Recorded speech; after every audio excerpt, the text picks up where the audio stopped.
করেছে, আমি নবীকে ভালোবেসেছে। আমার আল্লাহ তাআলা সুন্দর করে জানিয়ে দিয়েছে, আমার চাচা আবু তালেবকে জান্নাত দেওয়া হবে না, তাকে সুন্দর জাহান্নামের ভেতরেই রাখা হবে। কিন্তু জাহান্নামের ভেতরে সবচাইতে সুন্দর যে স্থান হবে, সবচাইতে সুন্দর যে জায়গাটা হবে, এই জায়গার ভেতরে আমার চাচাকে দাঁড় করে রাখা হবে।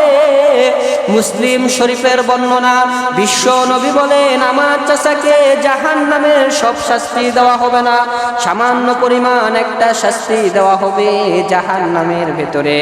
এক জোড়া সর্বনিম্ন স্তরের এক জোড়া ঈসা, ইব্রাহিম, কোন নবীর নাম ধরলে আল্লাহ তাআলা সওয়াব লেখে না। কিন্তু বিশ্ব নবী হাদিস শরীফের ভেতরে বলেন, মুসলিম শরীফের বর্ণনা, যে ব্যক্তি আমি নবীর নাম ধরলো, মুহাম্মাদুর রাসূলুল্লাহ সাল্লাল্লাহু আলাইহি ওয়াসাল্লাম, তার আমলনামার ভেতরে ফেরেশতারা সওয়াবের হাদিয়া লেখা শুরু করে দিল। আল্লাহু আকবার বলেন। তাহলে কেমন নবী আমরা পেয়েছি, যে নবীর নাম ধরলেও সওয়াব হয়, যে নবীর জীবনে আলোচনা করলেও সওয়াব হয়, যে নবীর সম্পর্কে কথাবার্তা বললেও সওয়াব লেখা হয়। আপনারা বলেন তো, পৃথিবীতে যদি কেউ আমল করে করে এমন দরওয়াজায় পৌঁছে যায়, যেই জায়গাতে সরেফুল আখলাক অর্থাৎ আমল করে করে আপনি এমন জায়গায় পৌঁছে গিয়েছেন, পুরা পৃথিবীর মানুষেরা আপনাকে আল্লাহর ওলি হিসাবে মানে, তারপরেও আপনি আমি কখনো রসুলের নাম ধরলে যেমন সওয়াব পাওয়া যায়, তার নাম ধরলে সওয়াব পাওয়া যাবে। কিন্তু যারা বলে যে মুহাম্মদ নাম ধরলে বেয়াদবি, আচ্ছা বলেন তো, মুহাম্মদ নাম ধরলে বেয়াদবি হবে নাকি? আপনার নাম যদি হয় ইসহাক বা ইয়াকুব বা সাজ্জাদ নাম, আপনার এই সাজ্জাদ নাম ধরলে কি গুনাহ লেখা হবে নাকি? তো অনেকেই বলে যে মুহাম্মদ, শুধু মুহাম্মদ বললে গুনাহ হবে, যে না, আপনি মুহাম্মদ বললে আপনার আমলনামায় সওয়াব লেখা হতে থাকবে। আল্লাহু আকবার বলেন। শুধু মুহাম্মাদুর রাসূলুল্লাহ, একবার মুহাম্মদ বললে একবার সাল্লাল্লাহু আলাইহি ওয়াসাল্লাম বলা ওয়াজিব, একবার বলতে হবে। এরপরে যদি আপনি না বলেন কোনো ক্ষতি আর হবে? বিশ্বনবী এমন একজন নবী ছিলেন, যিনাকে মহব্বত করলেও সওয়াব, তার কথা অন্তরে ধারণ করলেও সওয়াব লেখা হয়।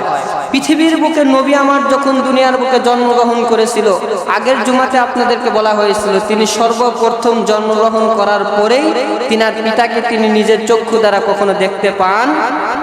নবী আমার যখন মা আমেনার পেটের ভেতরে ছিল, তখনই তার পিতা আব্দুল্লাহ ইন্তেকাল করে দুনিয়া ছেড়ে বিদায় নিয়ে চলে গিয়েছিলেন। এরপরে বিশ্বনবী জন্মগ্রহণ করলেন। এগুলো আপনারা সকলেই জানেন। আমেনার পেটে যখন বিশ্বনবী ছিল, জন্মগ্রহণ করার পরে আমেনাও দুনিয়ার বুক থেকে ইন্তেকাল করে বিদায় নিয়ে চলে গেলেন। এরপরে তার দাদা আব্দুল মুত্তালেব, এই আব্দুল মুত্তালেবের কাছে তিনি লালন পালন হলেন। তিনার কাছে লালন পালন হইতে হইতে কোনো বর্ণনায় পাওয়া যায় 6 বছর, কোনো বর্ণনায় পাওয়া যায় 9 বছর বয়সে তিনার দাদা ইন্তেকাল করেছে। তারপরে কার কাছে লালন পালন হয়েছে? চাচা আব্দুল মুত্তালেব। তার চাচা কোন মুসলিম শরীফের বর্ণনায় পাওয়া যায় 10 জন চাচা ছিল। কয়জন? 10 জন। আবার কোথাও বর্ণনা করা রয়েছে 13 জন, 12 জন, এরকম অনেক বর্ণনা পাওয়া যায়। তো 9 জন চাচা হয় হোক, এইটা আমাদের নিয়ে কোনো মোতালাক্য নাই। প্রত্যেকটা চাচার ভিতরে কিছু কিছু চাচারা ঈমান এনেছিলেন রাসূলের উপরে, আর কিছু চাচারা কখনো ঈমান আনে, কিন্তু তারপরেও রাসূলকে মহব্বত করেছিলেন। মহব্বত করে নাই? তিনার যে চাচা ছিল আবু তালেব, তিনাকে লালন পালন করেছে, তিনাকে দেখাশোনা করেছে, তিনাকে মহব্বত করেছে, তিনাকে ভালোবেসেছেন, কিন্তু কখনো তিনি ঈমান এনেছিল? ঈমান আনে নাই, কিন্তু রাসূলকে মহব্বত করেছে। সাহাবায়ে কেরাম, সমস্ত সাহাবায়ে কেরাম নবীর কাছে আসলেন, ইয়া রাসূলুল্লাহ, আপনার চাচা তো আপনাকে মহব্বত করেছে, ভালোবেসেছে, কিন্তু ঈমান কখনো আনে নাই, তো আল্লাহ তাআলা কি আপনার চাচাকে জান্নাত দান করবে নাকি জাহান্নামে দিবে? নবী আমার ডাক দিয়ে বললেন, সাহাবী, আমার চাচা আমাকে দিল থেকে মহব্বত করেছে, অন্তর থেকে মহব্বত করেছে। মক্কার যত কাফেরেরা ছিল, সমস্ত কাফেরেরা যখন আমার কাছে আসলো, নবী মুহাম্মদ, তুমি কালিমার দাওয়াতকে বন্ধ করে দাও, তুমি যদি এই কালিমার দাওয়াতকে বন্ধ করে দাও, তাহলে মক্কা মদিনার সমস্ত কিছুর বাদশা তোমাকে বানিয়ে দেওয়া হবে। নবী আমার ডাক দিয়ে বললেন, যে বাদশা কেন, আমার যদি এক হাতে চন্দ্র এক হাতে সূর্য দিয়ে বলা হয় যে তুমি আল্লাহর দাওয়াতকে বন্ধ করে দাও, তারপরে আমি মুহাম্মদ কখনো আল্লাহর কালিমার দাওয়াত বন্ধ করতে রাজি হব? এবার আব্দুল মুত্তালিব আবু তালেবের কাছে চলে গেলেন, চাচার কাছে চলে গেলেন, যাই বললেন শোনো, তোমার ভাতিজাকে তাড়াতাড়ি কালিমার দাওয়াত বন্ধ করে দিতে বলো, যদি বন্ধ না করে দেয় তাহলে তোমার ভাতিজাকে মারধর করা হবে, মক্কা থেকে তাড়িয়ে দেওয়া হবে, মদিনার ভেতরে থাকতে দেওয়া হবে না। আবু তালেব ওই কাফেরদের উপরে রাগান্বিত হয়েছিলেন। কোন বর্ণনায় পাওয়া যায় কাফেরকে ধাক্কা মেরে ফেলিয়ে দিয়েছিলেন যে তোমার এত বড় সাহস, তুমি আমার ভাতিজা সম্পর্কে কথা বলো। কিন্তু কখনো আবু তালেব ঈমান আনছিল? ঈমান আনে নাই। তো তার বিষয়ে ফাইসালা কি হবে? আমার আল্লাহ তাআলা বুখারী মুসলিমের বর্ণনায় বলে দিয়েছেন যে আবু তালেব বিশ্বনবীকে মহব্বত করার কারণে, বিশ্বনবীকে ভালোবাসার কারণে আমার আল্লাহ তাআলা তাকে জান্নাতের ভেতরে দিবে না, জাহান্নামেই দিবে, কিন্তু জাহান্নামের সমস্ত শাস্তি তাকে দেওয়া হবে না। আল্লাহু আকবার বলে। জাহান্নামের ভেতরে বিভিন্ন শাস্তির স্তর রয়েছে, শ্রেণী রয়েছে, বিভিন্ন শাস্তির ভেতরে মানুষদেরকে ফালানো হবে। কাহো চোখের গুনার কারণে, কাহকে চোখের গুনার কারণে চোখের ভেতরে আগুনের সীসা দেওয়া হবে, কাহকে কানের গুনার কারণে কানের ভেতরে আগুনের সীসা দেওয়া হবে, কাউকে জবানের গুনার কারণে জবানের জিহ্বাটাকে আগুনের কেশি দ্বারা কেটে কেটে নেওয়া হবে, কারো হাত দ্বারা গুনাহ করার কারণে তাদের হাতগুলোকে আগুনের কেশি দ্বারা টুকরো টুকরো করা হবে, কাউকে আবার জাহান্নামের আগুনের তেলের ভেতরে ভাজা হতে থাকবে।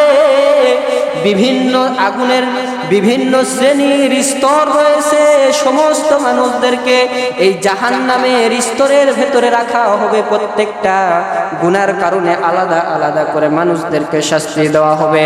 কিন্তু বিশ্ব নবী মুহাম্মদ রাসূলুল্লাহ প্রত্যেকটা মুসলমানদেরকে জানায় দিতেছে, ও মুসলমান তোমরা শুনে রাখো, যেই ব্যক্তি আমি বিশ্ব নবীকে মহব্বত করেছে, যেই ব্যক্তি আমি বিশ্ব নবীকে ভালোবেসেছে, আমি নবীকে অন্তর দ্বারা মহব্বত করেছে, আমি নবীর জিকির সর্বসময় করেছে, এই ব্যক্তিকে আমার আল্লাহ পাক রব্বুল আলামিন যদিও জাহান্নামে দিয়ে দেয়, তারপরে এদেরকে আমার আল্লাহ তাআলা জাহান্নামের সর্বনিম্ন স্তরকারের সর্বনিম্ন শ্রেণীর যে জাহান্নামের শাস্তি এদেরকে রয়েছে, আমার আল্লাহ তাআলা সর্বনিম্ন শাস্তি এগুলো এদেরকে দিতে থাকবে। আল্লাহু আকবার বলেন। বিশ্ব নবী সমস্ত সাহাবায়ে কেরামদেরকে জানায় দিলেন, ও সাহাবী, আমার চাচা আবু তালেব দুনিয়ার বুকে ইসলাম গ্রহণ করে নাই, কিন্তু আমি নবীকে মহব্বত, জুতা থাকবে, আমার চাচা আবু তালেবকে এই এক জোড়া জুতা পরিধান করে দেওয়া হবে। আল্লাহু আকবার বলেন।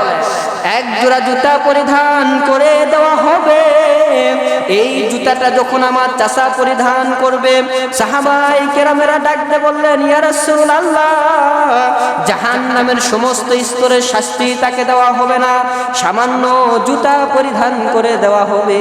তাহলে জুতার দ্বারা কি শাস্তি তিনি পাবে? নবী আমার ডাকতে বলে, সাহাবীরে, এই জুতাকে তোমরা সামান্য জুতা মনে করিও না, এই জুতোকে এমন একটা জুতা তাকে পরিধান করে দেওয়া হবে, এই জুতাটা তার পায়ে দেওয়ার সঙ্গে সঙ্গে তার মাথার মগজগুলি ঠাস ঠাস করে ফেটে ফেটে যেতে থাকবে। নাউজুবিল্লাহ বলে। জাহান্নামের সর্বনিম্ন স্তরের শাস্তি এক জোড়া জুতা থাকবে।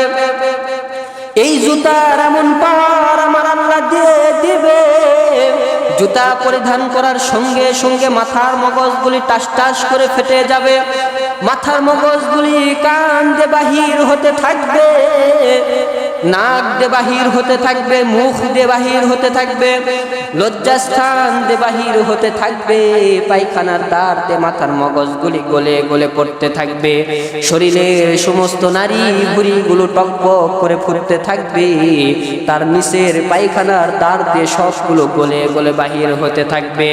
সাহাবায়ে কেরাম ডাকতে বললেন, ইয়া রাসূলুল্লাহ, এই শাস্তিটা তারপরও তো কম শাস্তি নয়, আমার আল্লাহ এত শাস্তি যদি আপনার চাচাকে দেয় তাহলে তো আমরা সামান্য সাহাবী, তাহলে আমাদেরকে তো সবচাইতে ভয়ঙ্কর শাস্তি দেওয়া হবে। সাহাবায়ে কেরামরা যখন এরকম কান্না শুরু করে দিলেন, নবী আমার ডাকতে বললেন, সাহাবীরে, পৃথিবীর বুকে জান্নাতের সার্টিফিকেট যদি কোনো মানুষেরা পেয়ে থাকে, তাহলে ওই মানুষেরা কোনো সাধারণ মানুষ নয়, ওই মানুষেরা আমার হচ্ছে সাহাবী। আল্লাহু আকবার বলে। সাহাবী তোমরা কখনো জাহান্নামের আগুন স্পর্শ করবা না, জাহান্নাম কখনো